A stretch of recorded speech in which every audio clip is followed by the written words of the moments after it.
Florent យ៉ាងមិនដែរបាល់អសឺបាត់បាទមិនដឹងយ៉ាងម៉េចបាទគាត់មានឧត្តមភរិយាគាត់អញ្ជើញចូលរួមទស្សនាអញ្ចឹងពីចានតែតែយកបុត្រីរបស់គាត់បាទជួយលើកទឹកចិត្តមុំវិសានផ្ដាច់តែម្ដង Dorosimi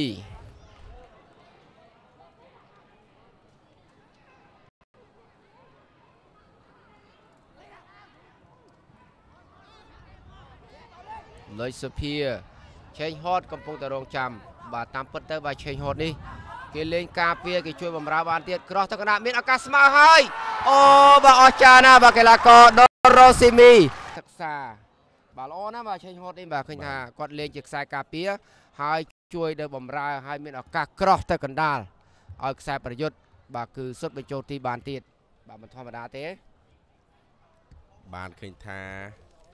ខ្សែប្រយុទ្ធដ៏មុតស្រួយរបស់ Postal Club ដែលយើងខ្ញុំបានជម្រាបជូនលោកអ្នកនោះបានទោះបីជាកីឡាករពេល11 Florent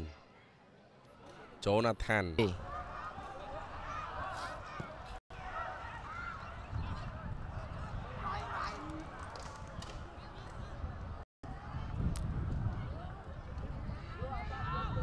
សវត្ថរោ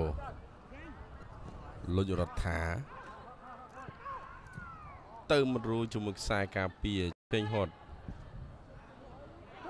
យ៉ាងមិនដែរទៅហើយបាទ Dorosimi មានឱកាសយកឈ្នះឬយ៉ាងណាផ្ដាច់មួយទៀតអូ Dorosimi ទៅទៀតហើយបាទកីឡាករជើងវៃនេះទៅមួយទៀតមានឱកាសទៅហើយ Jordan មិនទាន់ផុតនៅឡើយទេយ៉ាងម៉េចទៅហើយ Jonathan ខ្លីមានឱកាសសុទ្ធមួយទៀតពីក្រុមចុងក្រោយបាទឃើញថាខណៈពេលភ្នំពេញក្រោនបាទត្រូវជួបជាមួយនឹង Biabra United បាទហើយនៅសប្តាហ៍ក្រោយបាទគឺមានការប្រកួតបាទសប្តាហ៍ទី3បាទវគ្គ16ក្រុមចុងក្រោយបាទគឺមាន2គូដែរបាទគឺនៅថ្ងៃសៅរ៍បាទទី7ខែកុម្ភៈឆ្នាំ2009នោះបាទគឺគូដែលត្រូវធ្វើការផ្សាយផ្ទាល់នោះគឺគូជុងនេះបាទគឺជួបប្រកួតជាមួយនឹងកំពង់ផែស្វយ័តក្រុងព្រះសីហនុនិងមួយគូទៀតនោះគឺរវាងក្រសួងការពារជាតិនិងខេត្តកំពតបាទ